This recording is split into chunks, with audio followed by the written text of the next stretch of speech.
अच्छा भाई, atomicity one of the applications of Avogadro's law, ठीक है ना। एटॉमिसिटी, तो बेटा एटॉमिसिटी होता है number of atoms,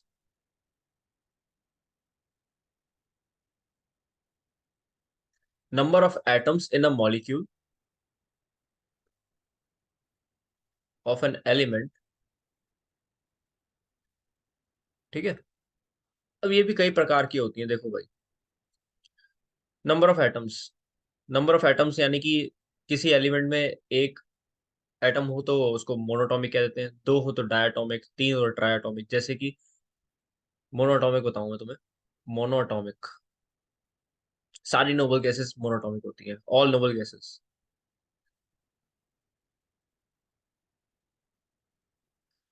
are monatomic. मैंने एग्जांपल्स बताए थे कल, मैंने कल एग्जांपल्स बताए थे कौन कौन से। Helium, neon, argon, krypton, xenon, radon, ठीक है ना। बात कर रहे हैं हम डायटोमिक की, तो बेटे diatomic like O2 Cl2 N2, these all are diatomic, ठीक है। H2, ये सब क्या है, डायटोमिक है, दो एटम्स हैं इनके पास, दो एटम्स। ट्राइटोमिक, तीन एटम्स, जैसे कि ओजोन, O3, ट्राइटोमिक है। बात कर रहा हूं मैं टेट्राटोमिक की, टेट्राटोमिक जिसमें चार होते हैं, चार मतलब फॉस्फोरस हो गया, फॉस्फोरस P4। ऑक्टाटोमिक, सल्फर, S8, ठीक है। और इसका मैंने बताया भी था, इसका क्राउन लाइक स्ट्रक्चर होता है, क्राउन यानी मुकुट, क्राउन लाइक स्ट्रक्चर।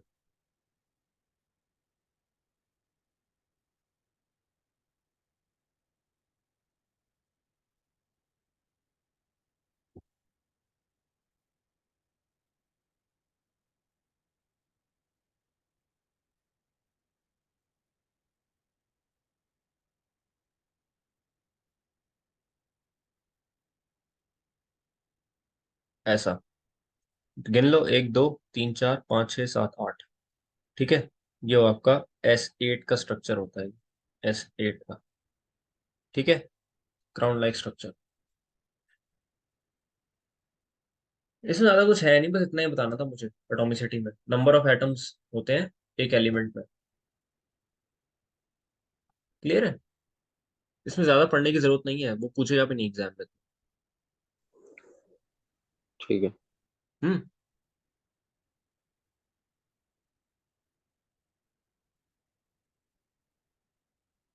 अच्छा,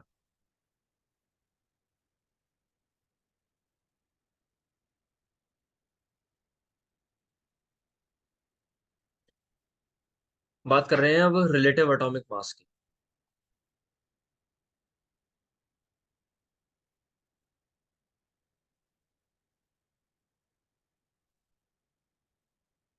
देखो,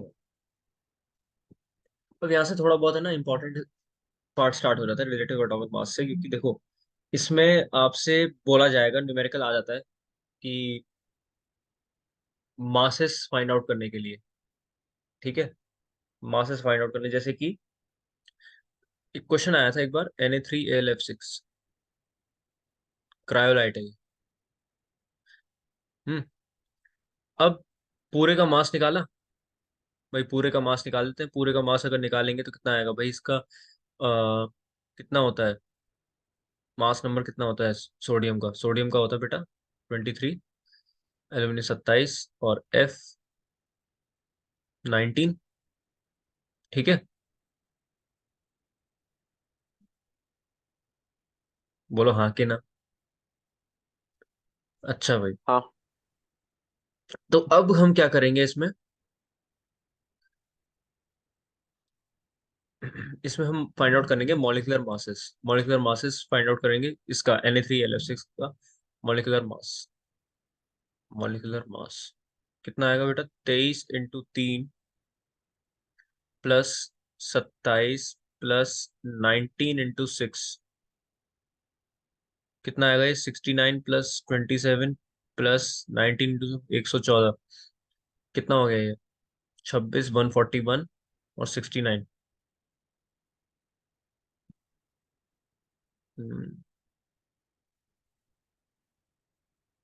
210। 210 आ गया। ये तो हो गया इसका मॉलिक्यूलर मास। कई बार ये भी आ रहा था कि find the percentage mass composition of sodium in it.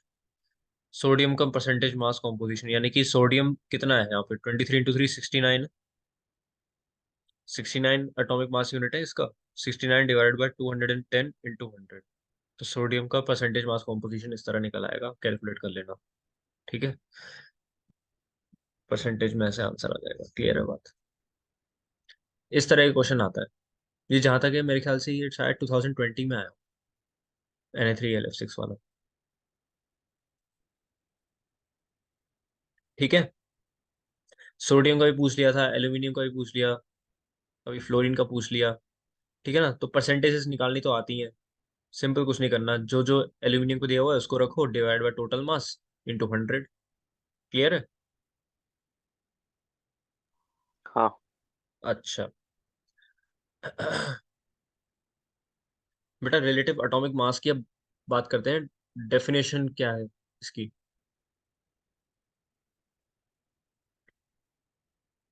अब इसकी डेफिनेशन थोड़ी लेस इंपॉर्टेंट है as compare to Gay Lussac's and Avogadro's law. ठीक है ना, मगर फिर भी पढ़ लेते हैं। रिलेटिव एटॉमिक मास तुमने नाइन्थ में पढ़ाई है कि of an element it is the number of times, it is the number of times one atom of element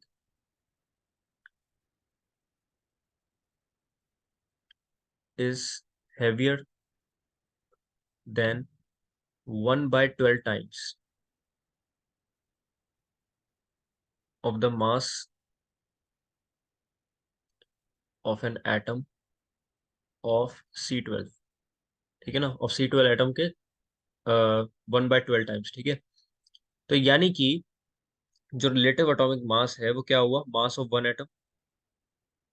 mathematically अगर देखें तो क्या हुआ? Mass of one atom of the element divided by 1/12 of mass of one C12 atom. ठीक है, बस इसमें इतना ही है। Number of times one atom of element is heavier than 1/12 times की, यानी कि एक एटम ऑफ एलिमेंट, एक एटम जो है एलिमेंट का वो 1/12 टाइम्स, ठीक है ना, 1/12 टाइम्स कार्बन 12 के मास से कितना ज्यादा हैवी है, बस उतना ही है। ठीक है, तो इसलिए रिलेटिव एटॉमिक मास हम ऐसे कैलकुलेट कर देते हैं। क्लियर है बात? बस इतना ही है इसके अंदर। हाँ।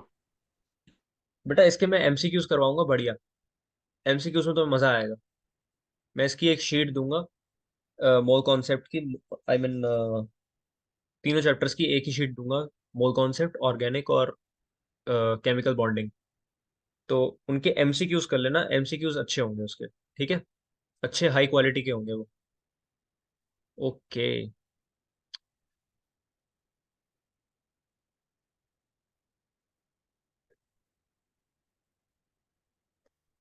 Fractional atomic mass.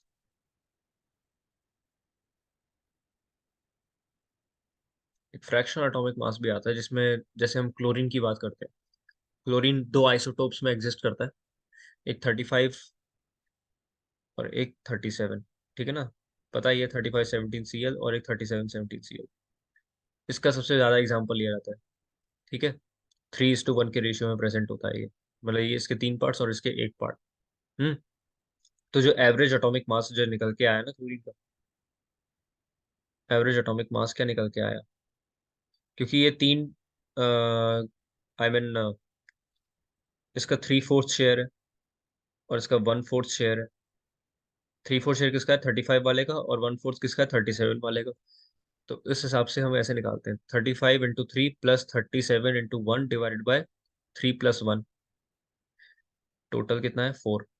ठीक है, तो कितना आया ये, 35 × 3 105, प्लस 37 डिवाइडेड बाय 4 कितना हो गया ये, 142 डिवाइडेड बाय 4,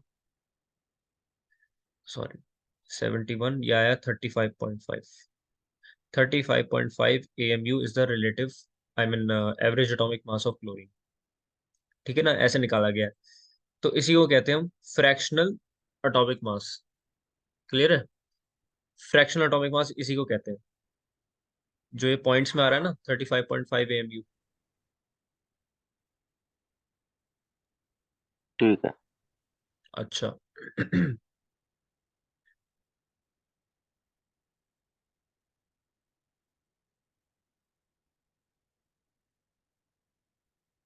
बात करते हैं अब रिलेटिव मॉलिक्यूलर मास की, जो अभी हमने बात करी थी ना कि Na3Lf6 का निकाला था हमने। जरा उसकी बात कर लेते हैं अब। Relative molecular mass, RMM। तो what is RMM? Relative molecular mass और मॉलिक्यूलर वेट, इसको मॉलिक्यूलर वेट भी कहेंगे। ठीक है ना, और ऑफ एन एलिमेंट और अ कंपाउंड,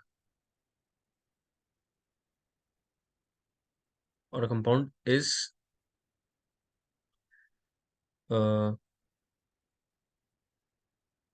क्या बोलूं इसके, is the number that represents that how many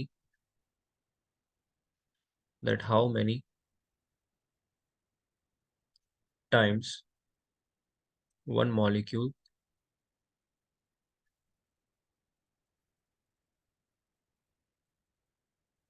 of the substance is heavier than 1/12 of the mass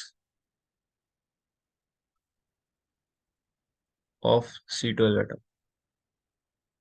इसमें भी वही चीज है यार। ठीक है, कितना हैवी है of mass of C12 atom, बस इसमें बात क्या आ गई, उसमें एटम था RAM में, और RMM में क्या है, मॉलिक्यूल। ठीक है, तो बेटा जहां तक हम बात करें, जैसे कि HNO3 है, HNO3 का निकाल के देखो जरा मॉलिक्यूलर वेट कितना आएगा। 1 प्लस नाइट्रोजन का होता है 14, +3 × 16, 15 प्लस 48 कितना हो गया, ये 63 हो गया। तो 63 AMU जो है वो मॉलिक्यूलर वेट हो गया किसका, नाइट्रिक एसिड का। हम्म।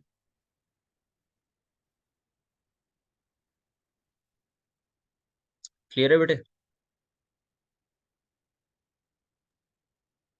तो मैं क्या कह सकता हूँ, डेफिनेशन के अकॉर्डिंग मैं इस चीज के बारे में क्या कह सकता हूँ, नाइट्रिक एसिड के बारे में। मैं कह सकता हूँ कि molecular mass of nitric acid is 63 times, ठीक है ना, is 63 times as heavy as, 63 times as heavy as mass of 1/12 the mass of C12 atom. Clear है ये बात? हाँ। बहुत बढ़िया। जैसे कि मैं आपको क्वेश्चन दे दूं, एक क्वेश्चन दे दूं मैं आपको, जैसे फाइंड द मॉलिक्यूलर वेट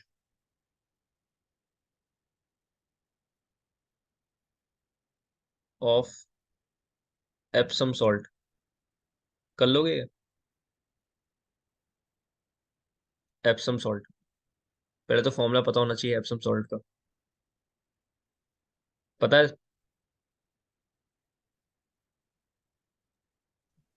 नहीं। ठीक है,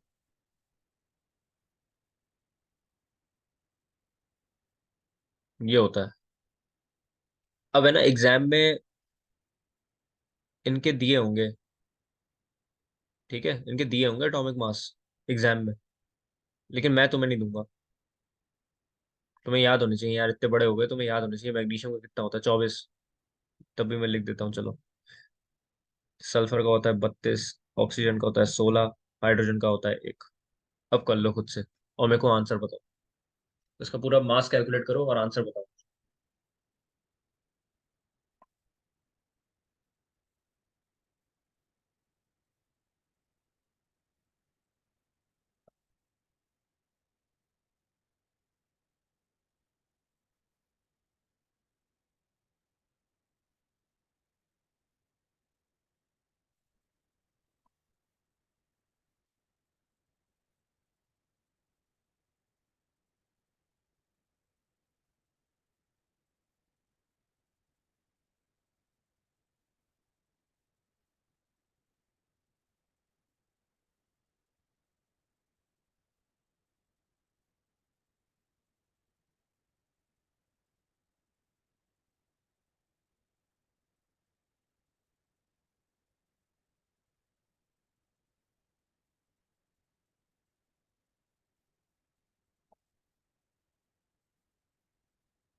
आ गया? बहुत देर हो गई। 1 मिनट। बेटा अब तक तो हो जाना चाहिए।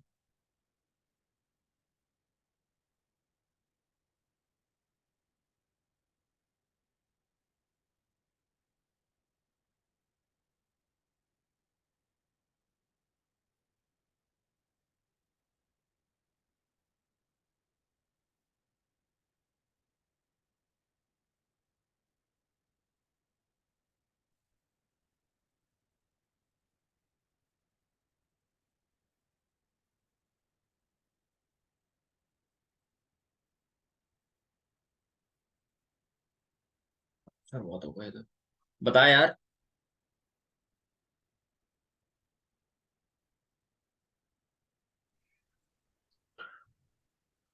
मेरा तो 253 आ रहा है।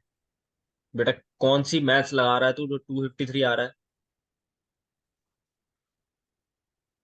1 मिनट।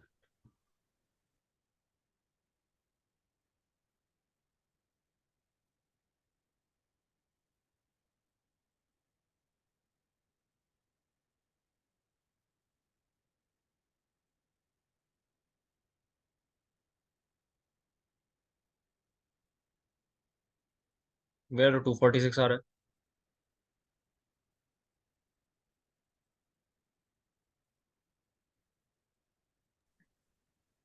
थोड़ी सी गड़बड़ हो गई। ठीक है। ये थोड़ी सी गड़बड़ नहीं होती। थोड़ी सी गड़बड़ नहीं होती है। 246 AMU आ रहा है ये। मैं अगर दे दूं परसेंटेज मास ऑफ वाटर निकालने को, क्या करोगे? कितना आएगा ये?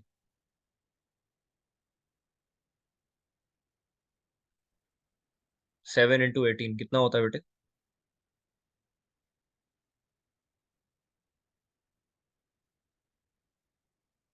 बेटा ये लिखा तो है 126। तो percentage mass of water 126 divide by 246 × 100। ये आ जाएगा लगभग 52 के आसपास, 52 पॉइंट समथिंग परसेंट। ठीक है। ठीक है। अच्छा भाई, क्वेश्चन समझ में आ गया तेरे को? अब ऐसे ही क्वेश्चन आते हैं ये।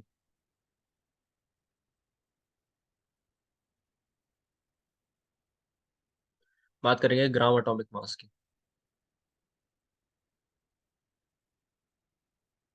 क्वेश्चन हो गए थे सब्जेक्टिव, जो शीट में थे, किस पे? इलेक्ट्रोलिसिस, इलेक्ट्रोलिसिस मेटलर्जी वाले। सब्जेक्टिव क्वेश्चन हो गए थे जो मैंने दिए थे। थोड़े से रह गए हैं। कितने कर रहा भाई? हूँ। 1 मिनट देख के बताता हूँ। हम्म,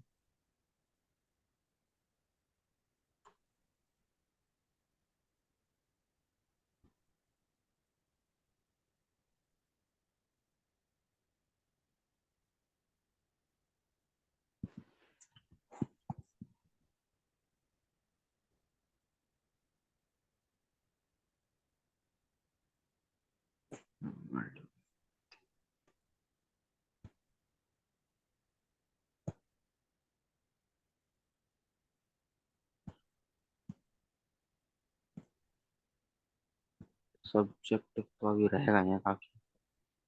भाई जल्दी से करने की कोशिश कर, 7 को तो टेस्ट है परसों। ये आपने क्वेश्चन तो थोड़े से दिए हैं, लेकिन उन क्वेश्चन के थोड़े से सब पार्ट नहीं है। मेरी गलती थोड़ी ना है भाई, सैंपल पेपर से ही उठा के दिया है मैंने। सैंपल पेपर पूछ लिया, मैं क्या कर सकता हूँ, मेरे को तो देने थे। ऐसे क्वेश्चन आएंगे बेटे, सारे जितने भी क्वेश्चन है ना वो सब्जेक्टिव, वो सारे तुम्हारे सैंपल पेपर प्रीवियस ईयर्स उसी में से है, और कुछ हटके नहीं है।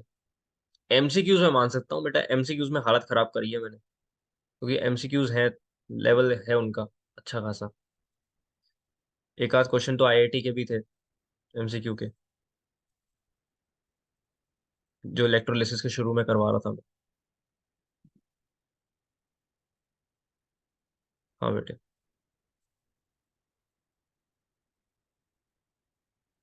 Gram atomic mass, the atomic mass, अब कल वो डिस्कस होंगे, ठीक है। कल वो डिस्कस होंगे कल। मैं मैसेज कर दूंगा एक बार ग्रुप में कि कोई भी क्लास मिस ना करे कल की। ठीक है। The atomic mass of an element expressed in grams, बस इतना ही है इसमें। Is called gram atomic mass. मुझे याद आ गया ग्राम एटॉमिक मास, क्योंकि मैंने गलती करी थी इसमें अपने, जब मैं 10th में था तब यूनिट टेस्ट में मैंने गलती करी थी इसके ऊपर। तब से मुझे याद है ग्राम एटॉमिक मास। जैसे कि अब वो बात करें, मेरे को दिया था ऑक्सीजन का atomic mass, I mean gram atomic mass निकालने के लिए, ग्राम एटॉमिक मास निकालने के लिए दिया था, और मैं लिखाया 16 AMU, तो वो हो गया गलत, 16 ग्राम आंसर था। बस यूनिट की गलती हो गई, तब से मेरे को अब तक याद है ग्राम एटॉमिक मास। ठीक है। This atomic mass of an element is expressed in grams, बस इतना ध्यान रख लेना। ऑक्सीजन का 16 AMU तो वो होता है एटॉमिक वेट, ठीक है ना, और ये क्या है, this is gram atomic mass.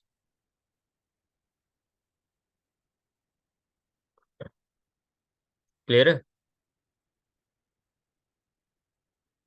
जैसे कि अगर मैं बात करूं कि 1 ग्राम एटम ऑफ हीलियम कितना होगा, this is 4 grams of helium. 1 gram atom of helium में 4 ग्राम्स ऑफ हीलियम होंगे, ठीक है। ये बात तो क्लियर होनी चाहिए आपको। और 1 ग्राम एटम ऑफ सोडियम में, सोडियम में 23 ग्राम ऑफ सोडियम होंगे। Similarly 1 gram atom of magnesium में 24 ग्राम ऑफ मैग्नीशियम होंगे। क्लियर है। बात करते हैं ग्राम मॉलिक्यूलर मास की।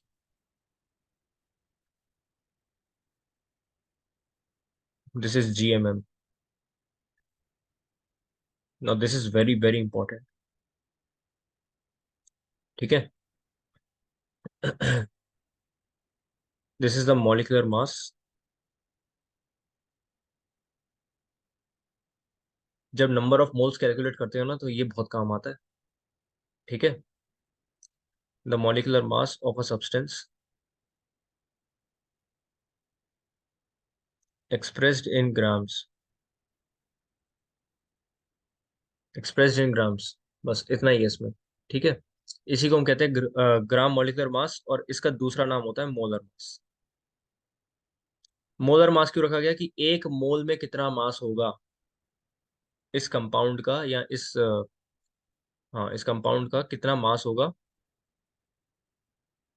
1 मोल में, ठीक है। जैसे कि मैं आपको बताऊं, NH3, NH3 की अगर मैं बात करूं अमोनिया की, तो 1 मोल में, 1 मोल ऑफ NH3 कितना वे करेगा, कितना वे करेगा, 17, ठीक है। 17 हो गया इसका रिलेटिव मॉलिक्यूलर मास, और जो मॉलिक्यूलर मास होगा वो होगा 17 ग्राम। अगर मैं NH3 की बात करता हूँ तो 17 gram is the molecular mass of ammonia. मैंने क्यों कहा कि ये काम आएगा आपके उसमें जब मोल्स आप निकाल रहे होगे, वो इसलिए क्योंकि देखो मोल्स का फॉर्मूला होता है N = W/GMM, where N is number of moles, W is मास दे रखा है आपको, और GMM जो है वो ग्राम मॉलिक्यूलर मास है।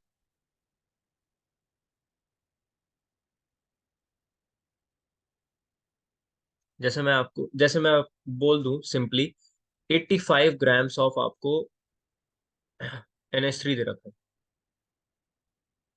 तो 85 ग्राम्स इसमें क्या है, वेट है या मास है, मैं इसको वेट भी बोल सकता हूँ, कोई दिक्कत नहीं।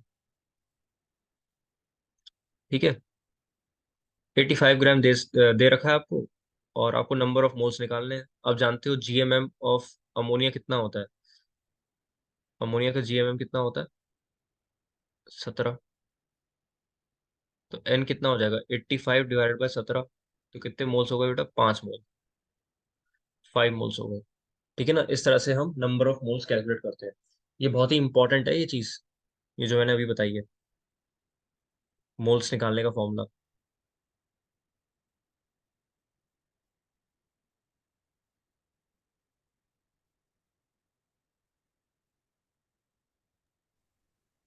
नोट कर लो इसको।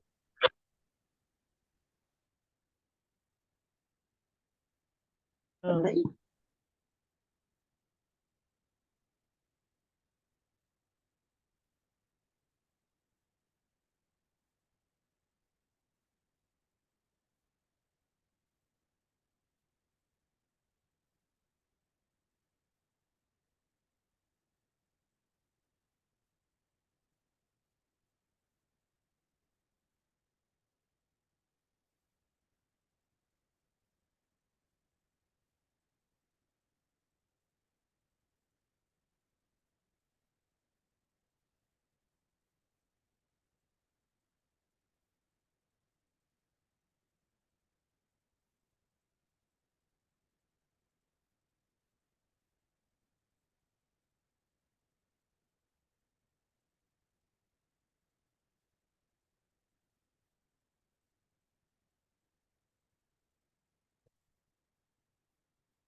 वाह।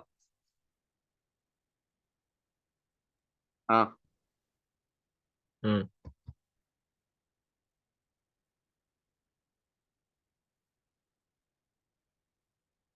ठीक है।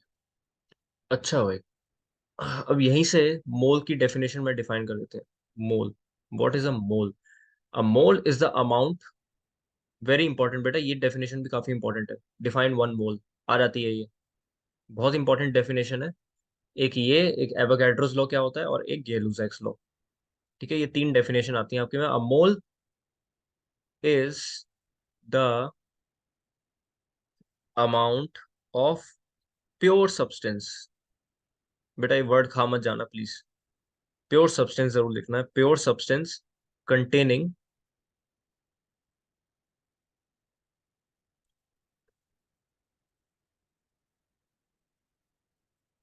Containing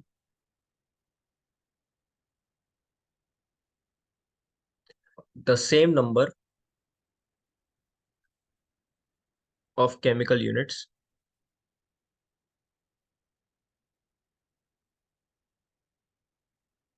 as there are atoms in exactly 12 gram of C12। ठीक है, तो बेसिकली एवोगैड्रो नंबर जो मैंने कल ही बताया था ना, कि एवोगैड्रो नंबर पे डिपेंड करता है। जैसे देखो जरा, एवोगैड्रो नंबर क्या होता है, अगर मैं बात करूं कि 1 मोल,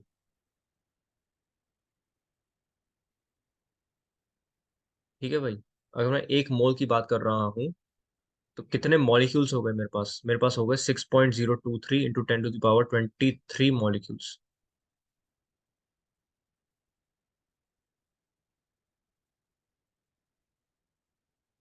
ठीक है।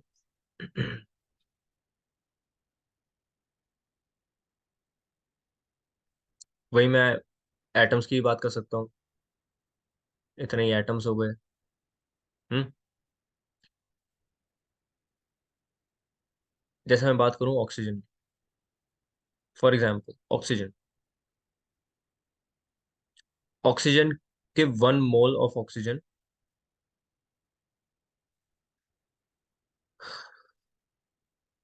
Contains 6.023 into 10⁻23 atoms. ठीक है ना। और वेट कितना है इसका? 16 ग्राम। 16 ग्राम वेट है। ठीक है। बेटा ये किसकी बात हो रही है? ऑक्सीजन के एटम की। मैंने यहाँ एटम लिख रखा है। बात करूं ऑक्सीजन के मॉलिक्यूल की, ऑक्सीजन ये एटम है, मॉलिक्यूल की अगर बात करूं तो क्या होगा? 1 मोल ऑफ ऑक्सीजन एटम,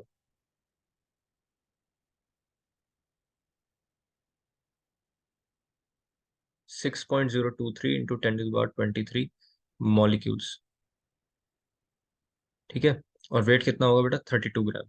32 ग्राम क्यों? क्योंकि O2 लेते हैं जब मॉलिक्यूल की बात करेंगे तो। O2। ठीक है। अरे बोलो बेटा। क्लियर?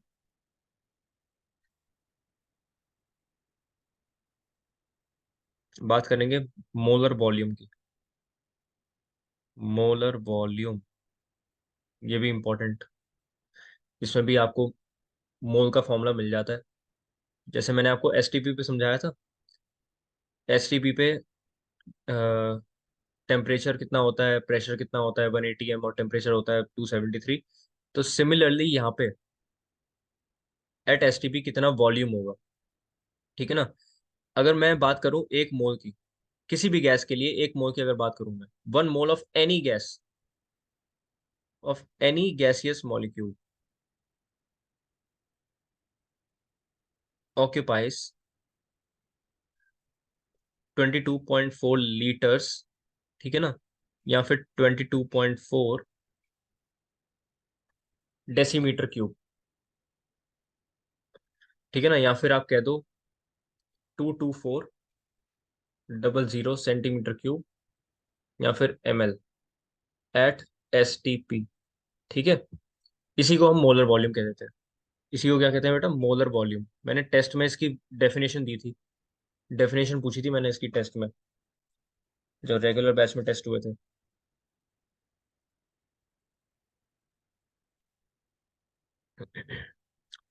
अच्छा, नंबर ऑफ मोल्स निकालने में कैसे काम आता है? जैसे n is equal to V/22.4। कुछ बुक्स में ना 22.7 दे रखा है यार। ठीक है। माइंड मत करना, 22.4 ही लिखना। क्लियर है? n is equal to V/22.4। n है नंबर ऑफ मोल्स, और V है वॉल्यूम, वॉल्यूम ऑफ गैस, और 22.4 क्या है? वो तो एसटीपी पे स्टैंडर्ड वॉल्यूम है हमारी, 1 मोल ऑफ गैस के लिए। इसको नोट कर लो, फिर एक क्वेश्चन करवाऊंगा।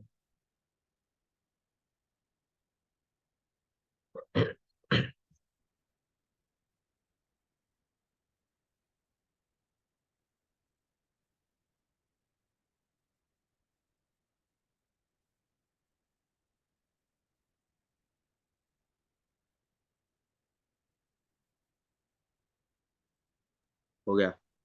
बहुत बढ़िया। क्वेश्चन करा रहा हूँ, बहुत ही बेकार सा क्वेश्चन कराता हूँ उससे पहले। How many moles of NaOH?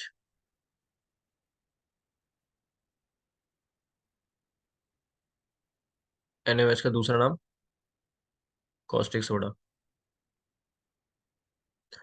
Are present in 160 gram of it. कितने मोल्स? ठीक है। जैसे मैंने NH3 के लिए किया था ना, कितने मोल्स प्रेजेंट है, वैसे ही NaOH के लिए करेंगे। NaOH का पहले पूरा मास निकाल लेंगे। क्या बेटा? ग्राम मॉलिक्यूलर मास निकालो NaOH का। GMM ऑफ NaOH क्या आएगा? 23 + 16 + 1, 40 हो गया, 40 ग्राम्स। और ये तो हो गया तुम्हारा GMM। और डब्ल्यू क्या दे रखा है? W is weight of the substance which is 160 gram. Number of moles निकालेंगे, W upon G M M. बहुत ही आसान है यार, 160 डिवाइड बाई 40 कितना आ गया? 4 मोल्स। कितने मोल आए बेटा? 4 मोल्स। क्लियर है? अगला क्वेश्चन करेंगे। अगला क्वेश्चन है, calculate number of electrons present in 1.6 gram of CH4। CH4 methane, ठीक है। अच्छा भाई, पहले तो इलेक्ट्रॉन्स की बात हो रही है, और यानी कि एटम की ही बात हो रही है एक तरीके से। तो अब CH4 जो है, नहीं CH4 तो मॉलिक्यूल है, कैसी बातें कर रहा हूँ। अच्छा, तो मॉलिक्यूलर मास ऑफ CH4 कितना होगा? 12 + 4 16 हो गया, 16 AMU। ठीक है। और 16 AMU यानी 16 ग्राम का मतलब 1 मोल हो गया, तो ग्राम मॉलिक्यूलर मास भी हमारा कितना हो गया? 16 ग्राम। तो यहाँ पे लिखा हुआ है 1.6 ग्राम ऑफ CH4 में कितने नंबर ऑफ इलेक्ट्रॉन्स होंगे। तो बेटा 1 मोल में कितने होते हैं?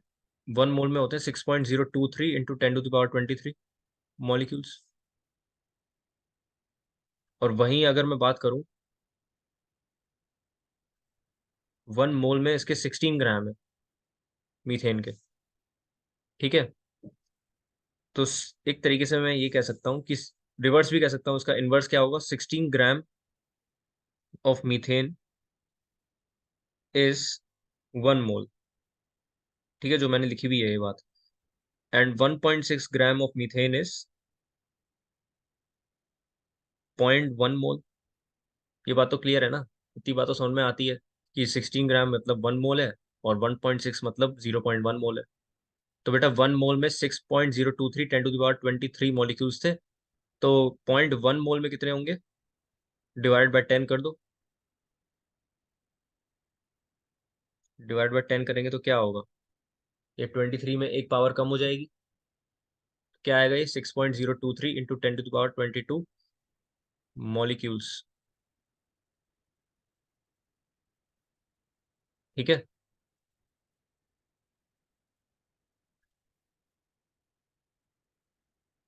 अब क्योंकि CH4 की बात हो रही है, तो कार्बन में कितने इलेक्ट्रॉन होते हैं? कार्बन में 6 इलेक्ट्रॉन, और हाइड्रोजन में 4 इलेक्ट्रॉन। ठीक है। तो यानी कि अगर मैं बात करूं, 10 इलेक्ट्रॉन होते हैं टोटल। टोटल होते हैं 10 इलेक्ट्रॉन। तो इतने मॉलिक्यूल में कितने इलेक्ट्रॉन होंगे? 10 इंटू 6.023 इंटू 10⁻22 इलेक्ट्रॉन होंगे। तो आंसर क्या आएगा? 6.023 इंटू 10⁻23 इलेक्ट्रॉन्स। क्लियर है ये बात? आई होप ये क्लियर होगी ये बात। आज के लिए इतना ही करते हैं।